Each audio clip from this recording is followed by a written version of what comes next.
গ্রামে একটা নর্মদা নামের বুড়ো দিদা থাকত। নর্মদার তার ছেলে আর মেয়ে নিজের নাতনি রিঙ্কুর সাথে গ্রাম ছেড়ে দিয়েছিল। 1 বছর কেটে গেছে, আর নর্মদার কাছে এখন বাড়িতে খাওয়া দাওয়ার কিছুই বেঁচে নেই। একদিনের কথা, যখন নর্মদা রিঙ্কুর সাথে নির্মলার কাছে কিছু খাবার জিনিস চাইতে যায়। আরে নির্মলা, আরে ও নির্মলা, শোনো না। কি হয়েছে সকাল সকাল?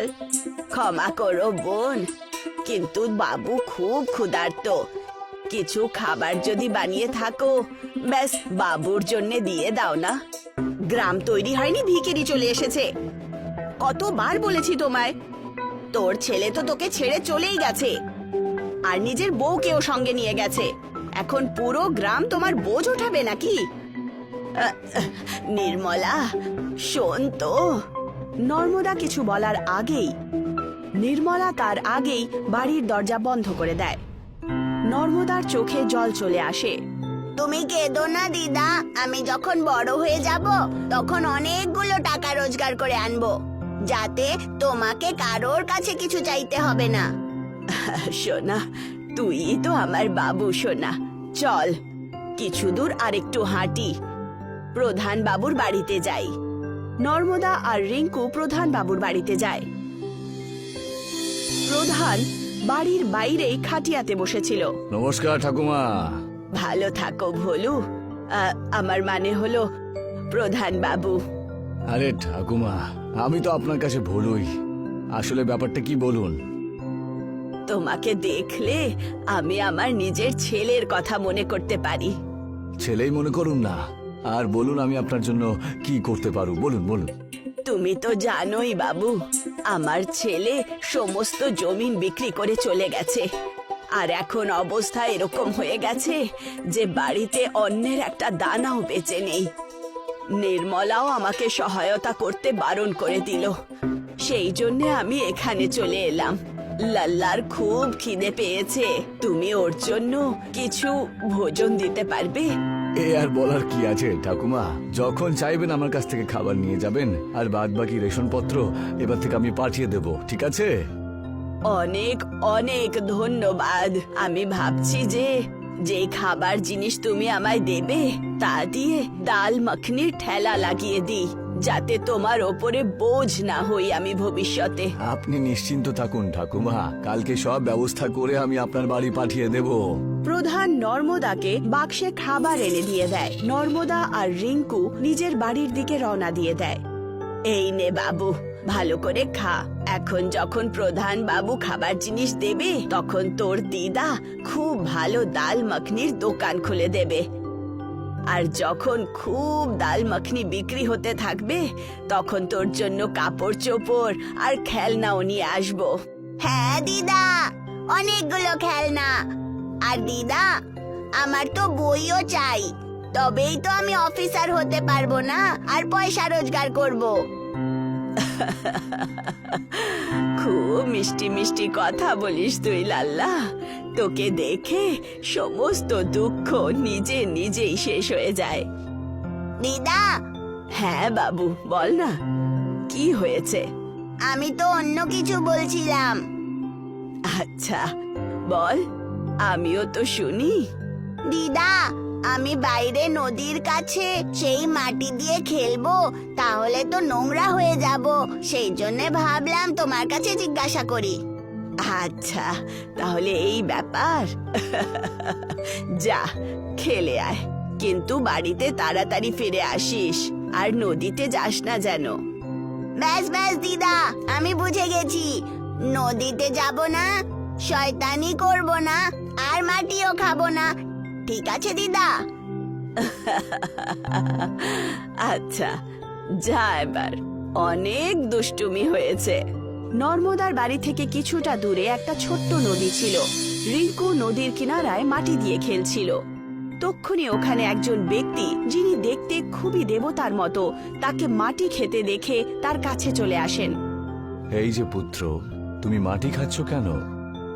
আপনিও খান না মামা, খুবই সুস্বাদু মাটি এটা। এইটুকু সময়ে তুমি আমাকে নিজেরও করে নিলে। সবাই ঠিকই বলে যে বাচ্চারা সত্যি মূল্যবান হয়। নাও, যখন মামা বলে ডাকলে তাহলে একটু চেখেই নি। এই নাও মামা। রিঙ্কুর হাত থেকে দেওয়া মাটি দেবতাও খেয়ে দেখেন। সেটা খাওয়ার পর উনি খুবই প্রসন্ন হয়ে গেলেন। বাহ বাহ, কি সুস্বাদু খাবার। বলেছিলাম না মামা। রিঙ্কু নিজের হাত এগিয়ে দেয় আর চোখ বন্ধ করে হাসতে শুরু করে। এটা আবার কি ভাগনা? মামাকে কি কিছু বলতে চাও নাকি? আরে আপনি বুঝতেই পারলেন না। আমার দিদা বলে যে নিজের ভাগ্নেকে খাওয়ালে সব ব্রাহ্মণদেরকে খাওয়ানোর মতো। তাই তো মামা, আপনি আমার কাছে ঋণী হয়ে যাবেন। সেই জন্য এখন আমাকেও খাওয়ান আর এই ঋণটা নামিয়ে দিন। আচ্ছা, মামাকে ভালোই ফাঁসিয়েছো তুমি, কিন্তু মাটি নয়, আমি তোমাকে অন্য কিছু দেব। দেবতা নিজের মুঠি খোলে আর তার মধ্যে থেকে একটা হীরের জাদুই চামচ বেরোয়। যেই চামচটা উনি রিঙ্কুকে দেন, আর তক্ষুনি দূর থেকে নর্মদার আওয়াজ আসে, রিঙ্কু, আরে পালাও পালাও, দিদা চলে এসেছে মামা। যদি উনি আমাকে দেখে নেয় তাহলে মাটি খাওয়ার জন্য বকবেন। আচ্ছা ঠিক আছে ঠিক আছে, এবার আমি চলি তাহলে ভাগনা। সেই দেবতা এইটুকু বলে ওখান থেকে চলে যান। তক্ষুনি নর্মদা ওখানে পৌঁছে যায়। আরে লাল্লা, তোকে বারণ করেছিলাম না যে মাটি খাস না? একদম কথা শুনিস না। আরে দিদা শোনো তো, আমি তো মাটি খাইনি। এখানে তো একজন মামা চলে এসেছিলেন, উনিই খেয়েছিলেন আর চামচেও লেগে আছে। তুমিও একটু খেয়ে দেখো।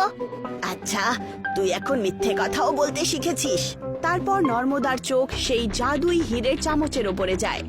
আরে এটা তো হীরের তৈরি। কে দিয়ে গেল তোকে এটা? তোমার পছন্দ হলে তুমি রেখে নাও দিদা, ব্যাস আমাকে বকো না। সব গুণ আছে তোর মধ্যে, নিজের মিষ্টি মিষ্টি কথা দিয়ে আমাকে পটিয়ে নিস। দেখবার বেঁচে যাস, কিন্তু আজ ছাড়বো না তোকে। চল বাড়ি।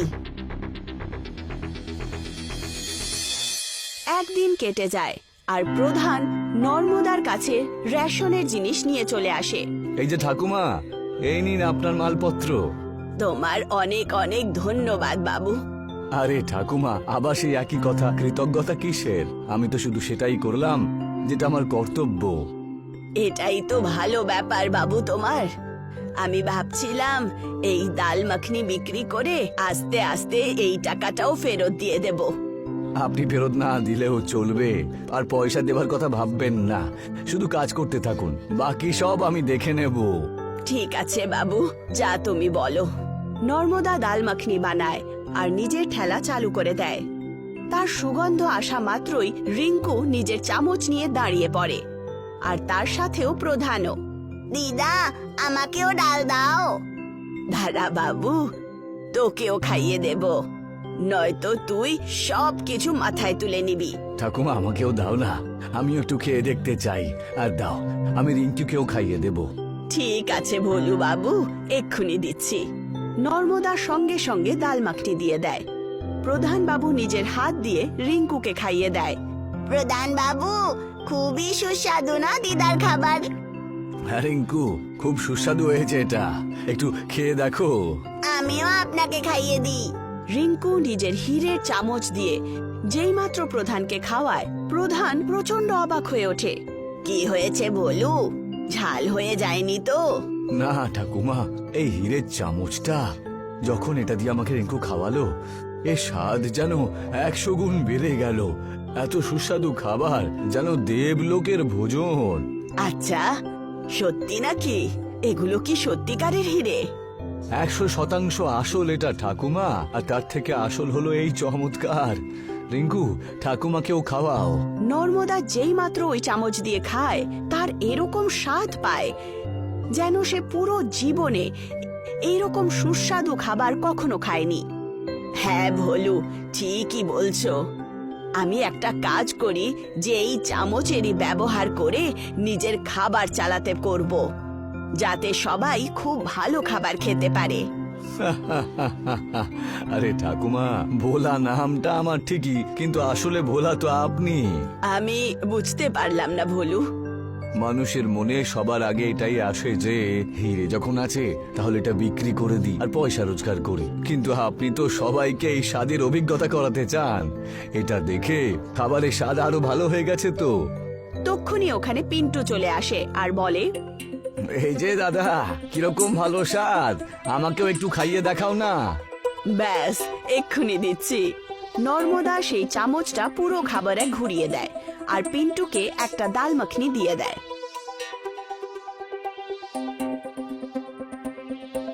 আরে বাহ ঠাকুমা বাহ, এমন সুস্বাদু খাবারকে তো দৈব বলাই যায়। আমি কখনো শহরে পর্যন্ত এমন খাবার খাইনি। খা বাবু, আরো খা।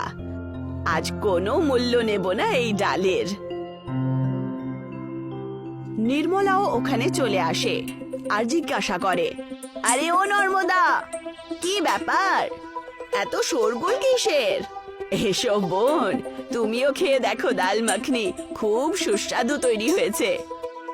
আমি তো খাই না, আমি তো দেখতে এসেছিলাম যে তুমি নতুন কি করছো এখানে। আর এমনিতেও তোমার হাতে এত সামগ্রী থাকবেই কোথায় যে তুমি কিছু ভালো বানাবে? এই যে ঠাকুমা, একবার চেখে তো দেখো, আপনার ছেলে শহর থেকে যা নিয়ে আসে না তার থেকেও ভালো খাবার এটা। এই ভোলু, খুব বলিস কিন্তু। আমার ছেলে যে জিনিসগুলো পাঠায় না সেরকমটা তুমি ভাবোনি নিশ্চয়ই। একবার খেয়েই দেখুন না, তারপর আপনার যে রাগ রাগ মুখটা না সেটা একদম ঠিক হয়ে যাবে। আচ্ছা দাও দেখি খেয়ে, অনেক বড় বড় কথা বলছো তোমরা। নর্মদা খুব খুশি খুশি তাকে খাওয়ার জন্য ডাল মাখনি দিয়ে দেয়। যেই মাত্র নির্মলা সেটা খায় তার চোখ ছানা বড়া হয়ে যায়। আরে সেই যে নর্মদা, আমাকেও বলো না যে কিভাবে বানালে এই ডাল মাখনি। বলছি তোমায়। নর্মদা পুরো কথা বলে দেয় আর সঙ্গে সঙ্গে নির্মলা সেই চামচটা হাতে নিয়ে দেখতে শুরু করে। কি ব্যাপার নির্মলা ঠাকুমা?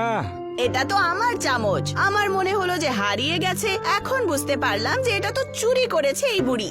এবার আপনি চুপ করুন তো, যখন থেকে এসেছেন আজে বাজে বকছেন, আর যখন মন ভরল না তখন চুরির অপবাদ দিচ্ছেন, তাই না? এই প্রধান, তুই কিচ্ছু জানিস না। ওকে জিজ্ঞাসা করে চামচটা কোত্থেকে পেয়েছে। এই চামচটা রিঙ্কু পেয়েছে যখন বিকেল বেলা নদীর কিনারায় খেলতে গেছিল। হ্যাঁ, আমাকে এটা মামা দিয়েছেন। কোনো মামা টামা নেই, ব্যাস আলতু ফালতু গল্প বানাচ্ছ তোমরা দুজন। আমি তো যাচ্ছি আমার চামচ নিয়ে। এইটুকু বলে নির্মলা চামচ নিয়ে চলে যায়। নর্মদা প্রচন্ড দুঃখ পায়। দিদা, দিদা, আমার চামচ। কেঁদো না রিঙ্কু, ওই চামচটা আমি অবশ্যই নিয়ে আসবো। না ভোলু, যেতে দাও। নদীর কাছে ওকে যেই এই চামচটা দিয়েছিল আর আমার সাথে যেই ঘটনাই হচ্ছে সেটা দেখে মনে হয় যে উনি কোনো দেবতাই ছিলেন। আর যদি উনি নিজেই রিঙ্কুকে এই চামচটা দিয়েছেন তাহলে সেটা কোথাও যাবে না। তক্ষুনি নির্মলার জোরে চিৎকার আসে। সমস্ত লোকেরা ওইখানে দৌড়তে দৌড়তে যায় আর দেখে নির্মলা বাইরে পড়ে আছে আর চামচ আর খাবার প্লেটে রাখা আছে। আরে বাঁচাও! নর্মদা তাকে জল খাইয়ে দেয় আর জিজ্ঞাসা করে, কি হয়েছে নির্মলা? আমি যেই মাত্র এই চামচ দিয়ে খাবার খেলাম মুখে আগুন জ্বলে গেল, যেন আমি 10টা লঙ্কা একসাথে খেয়ে নিয়েছি এরকম মনে হলো। জল খেয়েও ঠিক হলো না, আর যখন তুমি জল খাওয়ালে তখনই শান্তি পেলাম আমি। দেখলেন তো ঠাকুমা, যার জিনিস সেই পাবে। এরকম নোংরা কাজ করবেন না। ঈশ্বর তো সবই দিয়েছেন, কিন্তু লোভ আর লালসা এমন একটা জিনিস, কারুর কাছে ভালো জিনিস এলে পরে যেন সহ্যই করতে পারে না। আমায় ক্ষমা করে দাও বোন, আর এই নাও তোমার চামচ। এই ঘটনার পর নর্মদার দোকান খুব ভালো চলে। নর্মদার ডাল মাখনি এখন পুরো গ্রামের সবচেয়ে সুস্বাদু খাবার হয়ে গেছিল।